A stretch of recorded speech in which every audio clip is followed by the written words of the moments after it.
Olá, mais uma vez, nós damos continuidade no nosso trabalho de colher informações sobre a circulação do coronavírus e a produção de sentido nos nossos países de língua oficial portuguesa, portanto, a África.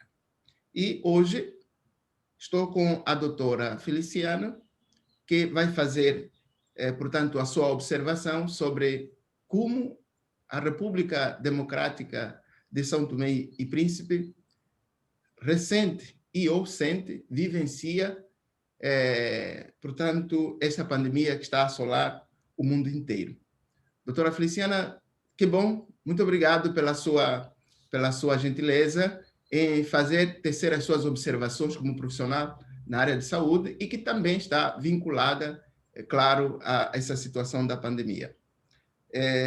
Gostaria que a doutora se pudesse apresentar, dizendo o seu nome, a área da sua formação, a especialização e também a sua vinculação com a pandemia do coronavírus. Olá, bom dia. Eu sou Feliciana Souza Pontes, eu sou médica, pediatra. Neste momento, sou diretora dos cuidados de saúde e sou a pessoa, digamos, sou a porta-voz do Covid a nível de São Tomé e Príncipe.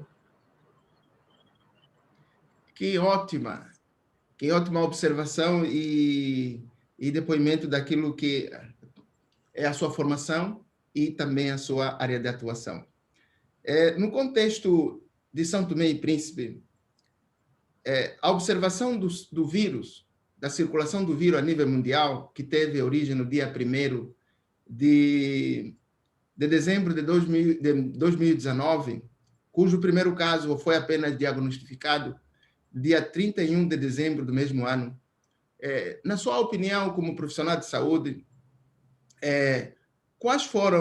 como se deu o primeiro caso de São Tomé e Príncipe e quais foram as primeiras reações a respeito deste caso diante das autoridades de São Tomé e da população em geral, como profissional, aquelas pessoas que foram ao encontro da doutora e depois também agora, já que a doutora está envolvida como a agente número 1 da pandemia, como a sociedade de São Tomé se reagiu às instruções dadas pela OMS no país a respeito da ocorrência do vírus? Obrigada.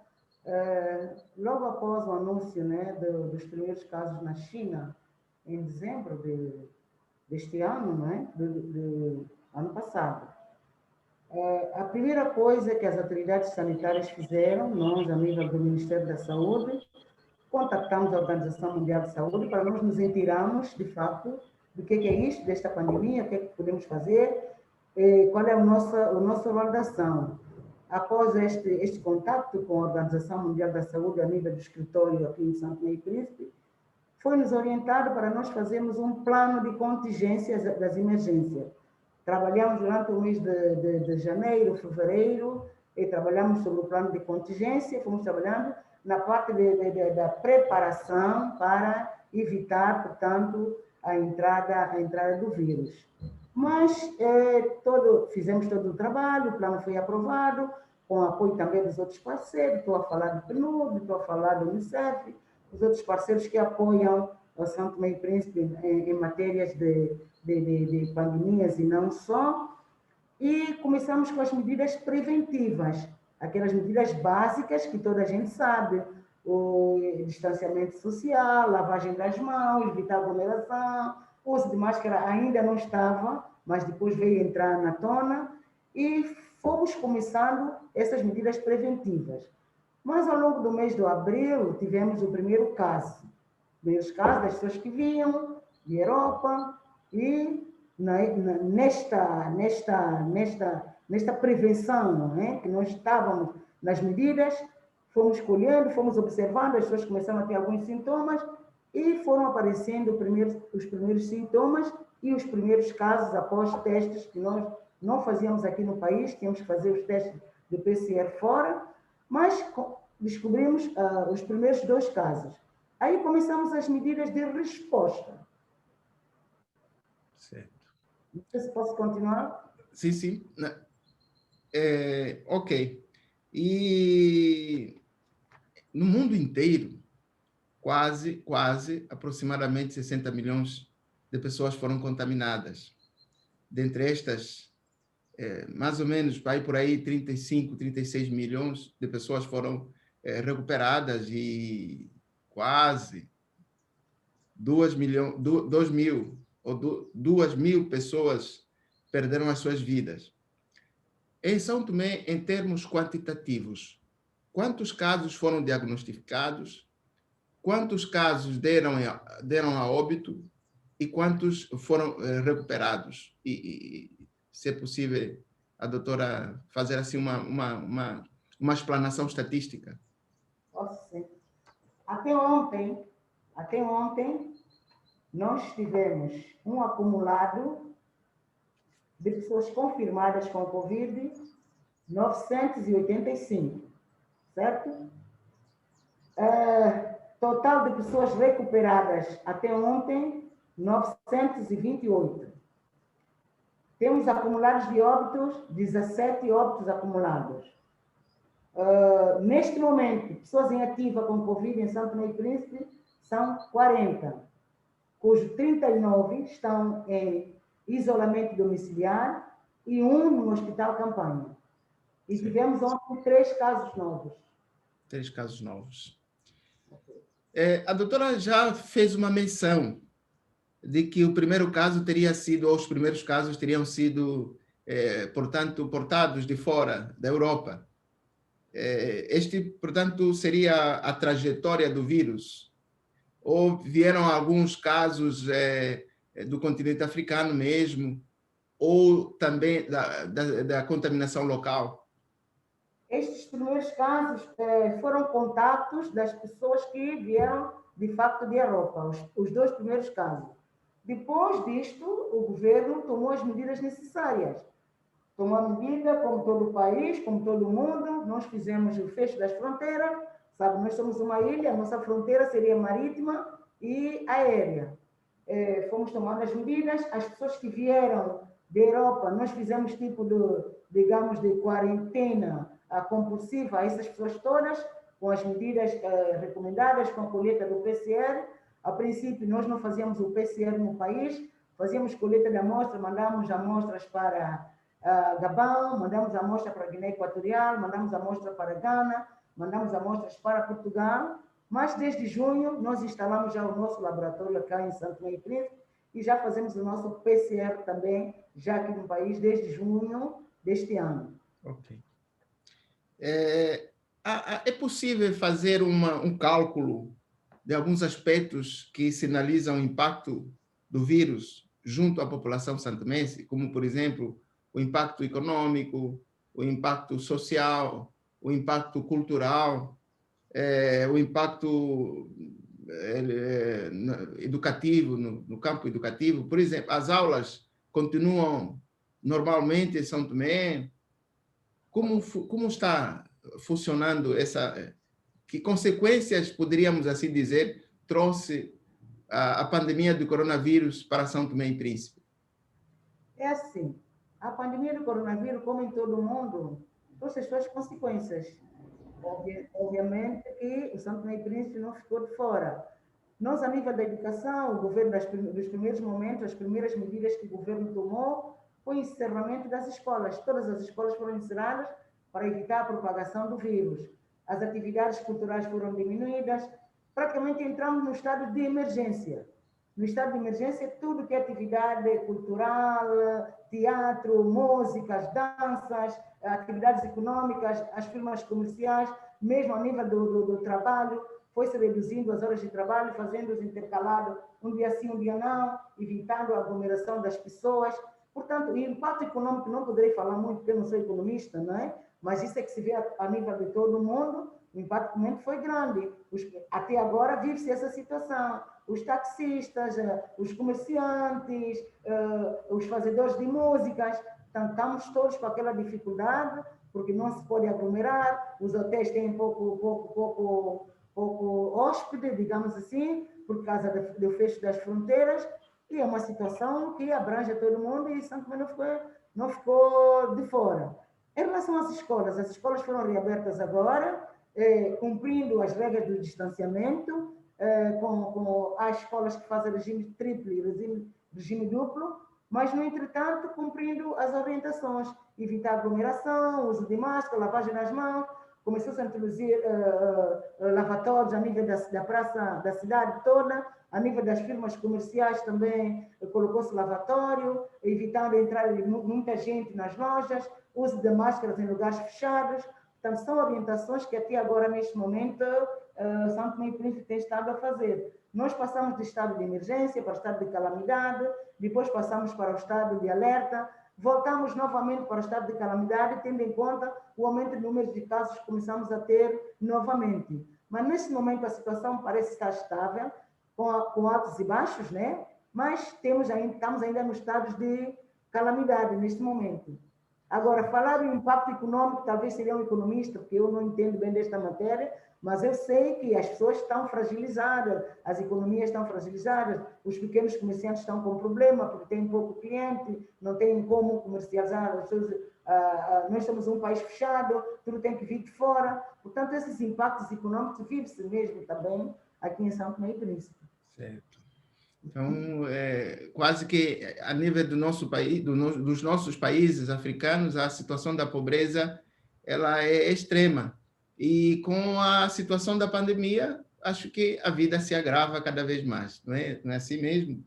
Sim, a vida se agrava, mas o governo criou, digamos, cestas básicas com apoio dos parceiros.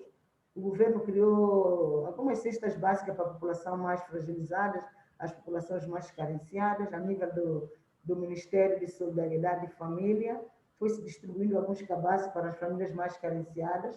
Fez-se isso também e é o que estamos a viver, né? Neste momento, é esta a situação real que se vive a nível de todo mundo, né? Ok. A doutora já fez menção das estratégias de combate e também de conscientização, como, por exemplo, uma boa higiene pessoal, lavar as mãos com água e sabão, uso de máscaras, não tocar nos olhos, no nariz, na boca, enfim, tossir com um lenço e tantas outras maneiras e formas de evitar o contágio. A senhora também falou do distanciamento social.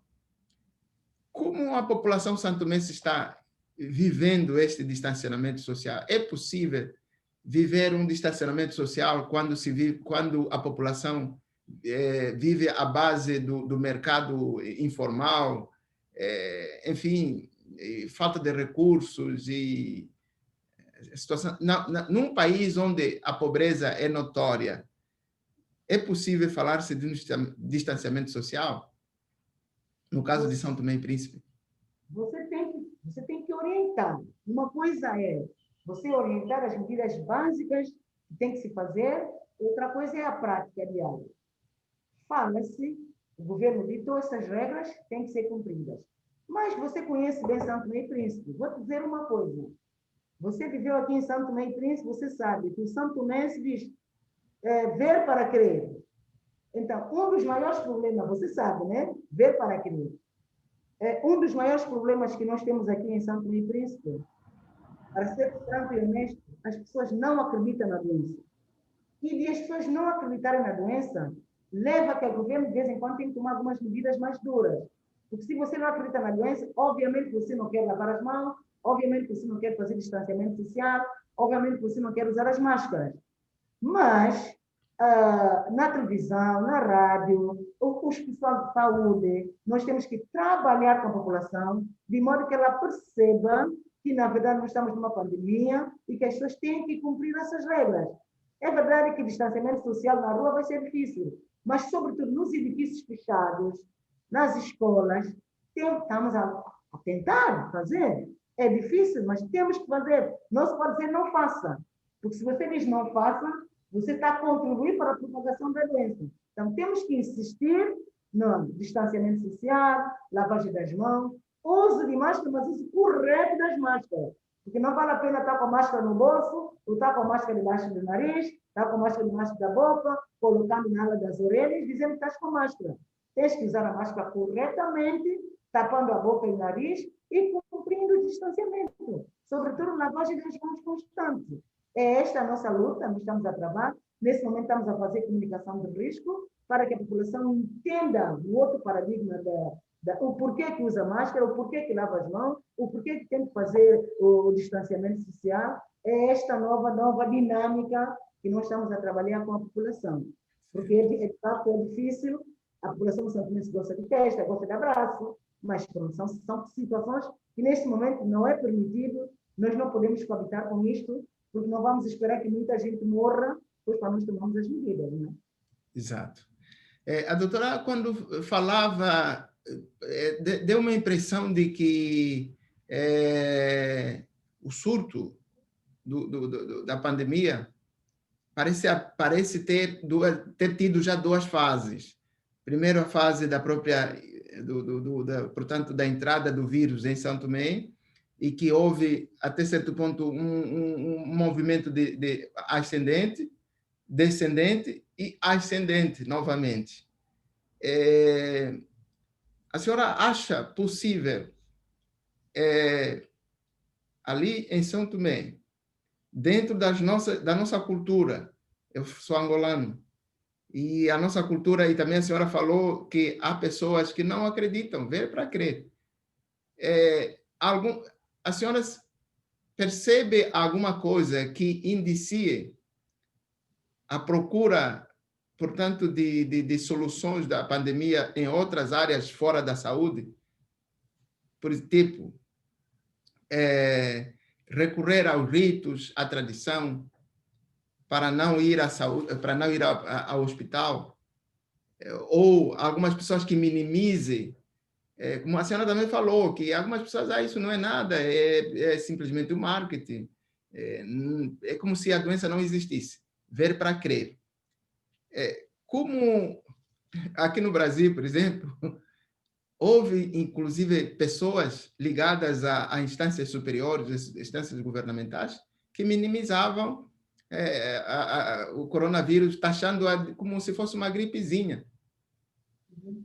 Acho que, pelo que a senhora falou, esse discurso também, em algumas pessoas de São Tomé e Príncipe, é sustentado, não é? É assim, os ritmos culturais, essas coisinhas, talvez não. A população, é assim, a população não acredita que exista doença. Mas se houver um ou outro caso positivo, ela se assusta. Portanto, nós temos que trabalhar esse tipo de mentalidade. Mas, no entretanto, a população santomense acredita muito nos chás. Acha que com chás fortes, algumas folhas que nós temos a nível tradicional, que possa resolver a questão do coronavírus. Mas, se houver um óbito, as pessoas já começam a sentir. Ai pá, estamos só a morrer, verdade, então vamos usar máscara. Então, é preciso que nós, a nível de saúde, nós sejamos persistentes nas medidas de prevenção. Quando você é persistente na medida de prevenção, a população acata, porque a população vem relaxando porque não, os dados de São Tomé e Príncipe não são como os outros países, 70, 80, 90 mortes por dia, isso não acontece. Então, a nossa população joga muito com isso. Como é que em outros países morre muita gente que aqui em São Tomé pessoas não estão a morrer? Então, a população vai tentando relaxar. Mas quando há um óbito, a população já fica com, epa, morreu alguém no hospital campanha, então nós temos que usar máscara. Então, essa questão tem que ser trabalhada dia a dia para evitar o relaxamento da população. Ela sabe que existe doença, mas pronto, ela vai se relaxando. Como não aconteceu com ela, não tem havido muitos óbitos, então a pessoa faz como se fosse que isto é uma gripezinha, que este fenômeno não existe. Mas, ao mesmo tempo, existe. Portanto, são essa situação que a comunicação do risco tem estado a trabalhar para mitigar um pouco a questão da cabeça da própria população. A nível, um dos objetivos dessa pesquisa é justamente colher dados que não aparecem no mundo científico sobre a África. Na sua opinião, eu estou fazendo essa pergunta, na sua opinião pessoal, a ausência de dados da África lusófona no campo científico se atribuiria, no caso, aos meios de comunicação social internacional ou meio de comunicação social local de São Tomé, ou por falta de uma comunidade acadêmica que pudesse fazer, divulgar os dados, como, por exemplo, na Universidade ali de São Tomé e Príncipe, na Piaget, e em outras universidades, no Instituto Superior Politécnico de São Tomé. O que a senhora, a quem a senhora atribui, no seu ponto de vista, a ausência de dados de São Tomé e Príncipe a nível mundial? Ou melhor dito, que papel a mídia... Mas os dados são divulgados através dos sites da OMS, os dados de São Tomé e Príncipe são divulgados. O Ministério da Saúde divulga os dados. Não, eu estou... sim, divulga os dados, mas é no sentido a nível local. E esses dados, eles são transferidos são enviados diretamente para o OMS. Só que não são discutidos a nível, no campo científico, como ciência. Então, é nessa lógica em que essa pergunta se coloca. Se esses dados são divulgados pela mídia de São Tomé e Príncipe, e existe, por exemplo, a RTP África, se tem também reportado os dados do coronavírus de São Tomé e Príncipe? Sim, a comunicação social tem feito um bom trabalho. Nós fazemos o boletim diário. O boletim diário é lido a nível dos médias, aqui em São Tomé, tanto na Rádio Nacional, como na Televisão Nacional, como na STP Press, que é a agência escrita nacional, e também ela é divulgada pela RTP África. Nós fazemos gravação todos os dias aqui no Ministério, a partir das 15 horas. Essas informações são divulgadas. Depois temos sites do Ministério e também o CIPRET, que nós chamamos, são as informações a nível da OMS, que é lançada para o mundo. Os dados são discutíveis. Nós semanalmente temos aqui, digamos, nós chamamos o Comitê de Crise e o Comitê de Coordenação, em que entram elementos da OMS e elementos do Ministério da Saúde e os parceiros, em que nós discutimos e fazemos análise da situação semanalmente dos casos de coronavírus aqui em São Tomé. Fazemos isso todas as semanas. Ainda anteontem tivemos um encontro de coordenação, em que fazemos análise da situação e perspectivamos outras alternativas, outros passos. Ok.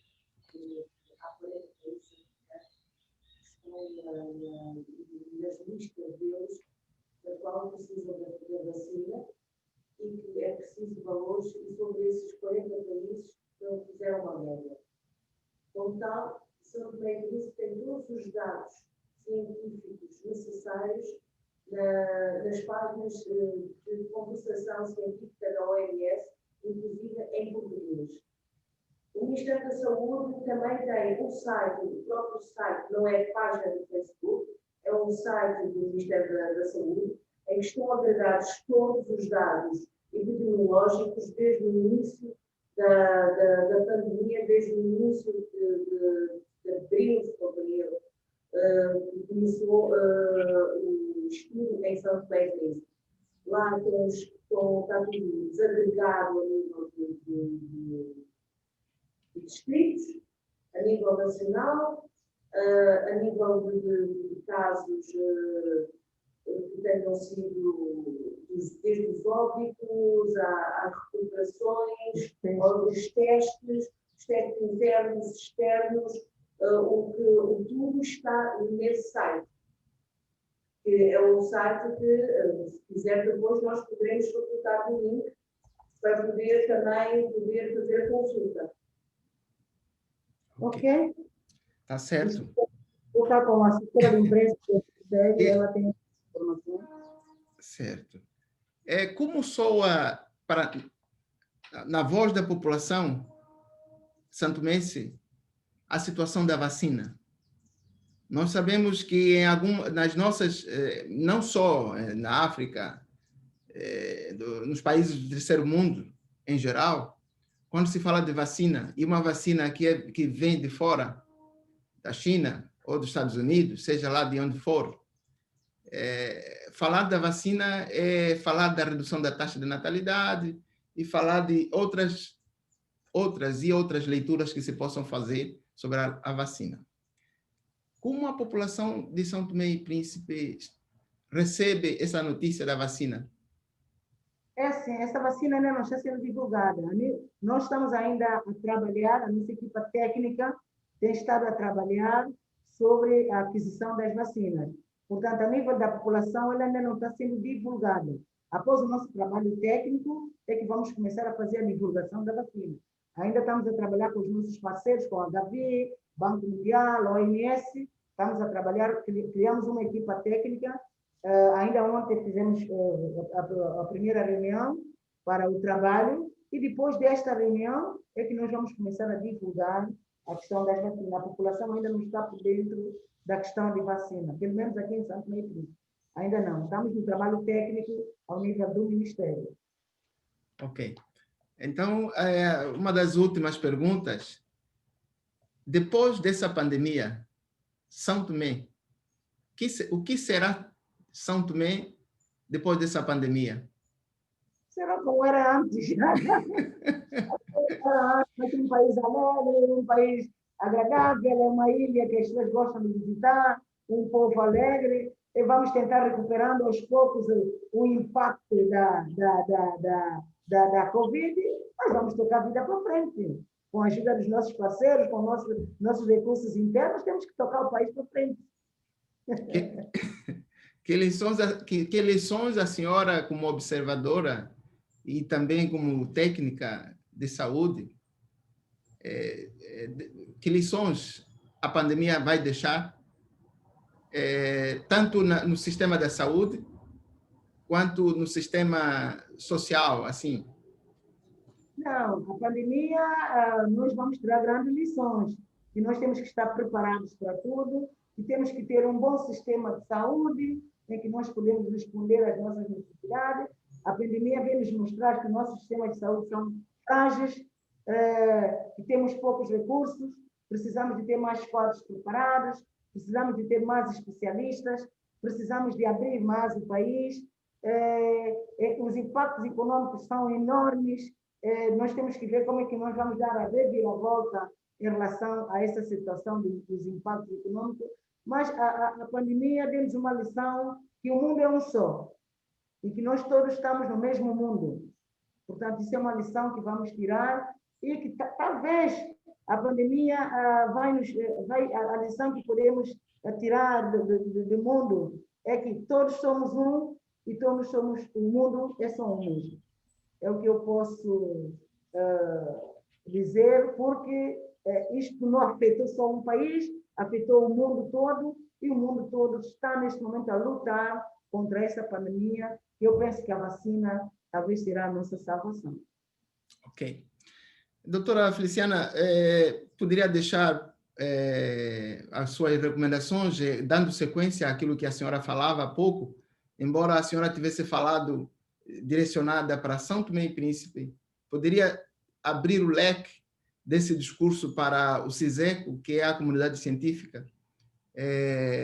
O CISECO é Centro de Investigação, Centro Internacional da Semiótica e Estudos em Comunicação, cuja página do YouTube vai circular, a página oficial vai circular essa entrevista, e também essa entrevista será, como dizia no começo, traduzida em um artigo que será levado, portanto, para o pentálogo que nós vamos ter, que é um colóquio, o nono colóquio da semiótica das mídias, que acontecerá em 2021.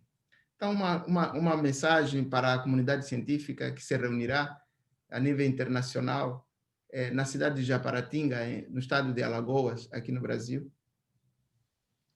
Eu acho que para a comunidade científica pensar em países pequenos, em países como os nossos, com poucos recursos, o que é que nós podemos fazer, nós próprios, nós os africanos, o que é que nós podemos fazer, o que é que a comunidade pode fazer para nós, sobretudo os países pequenos, que não têm recursos, que não têm quadros, interajuda, espírito de interajuda entre nós, com avanços científicos, o que é que um país tem partilhar com o outro, para de facto estarmos preparados, não só para a pandemia do coronavírus, mas também para outras pandemias que assolam o nosso continente africano e não só.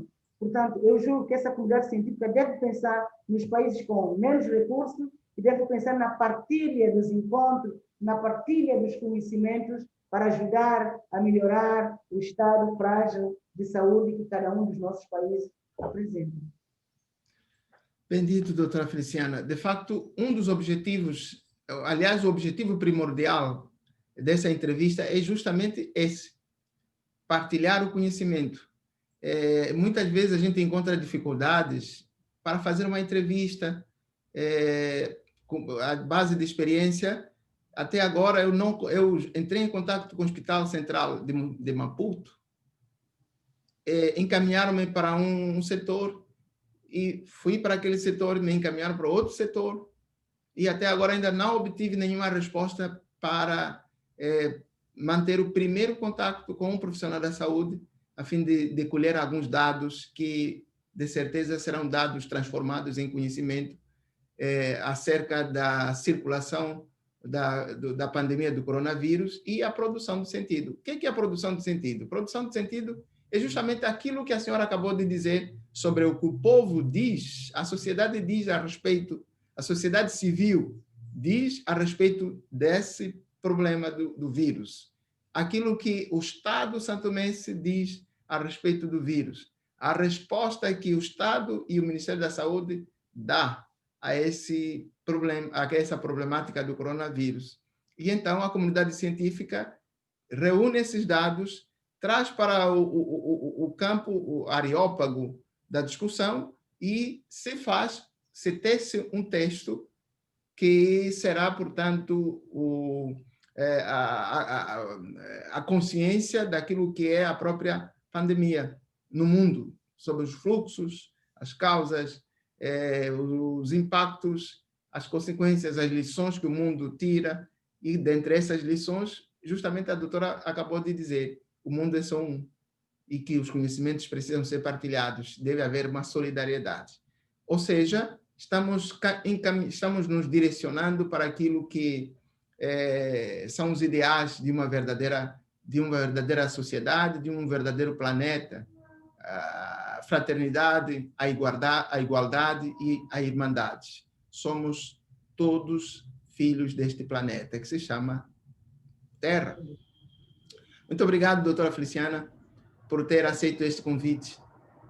Em nome do CISECO, eu quero agradecer pela disponibilidade e por este belíssimo depoimento feito pela senhora como técnica, doutora e também representante, portanto, de uma instância máxima no país dessa pandemia. Como digo, essa entrevista ela foi direcionada a uma profissional de saúde, aquilo que ela observa.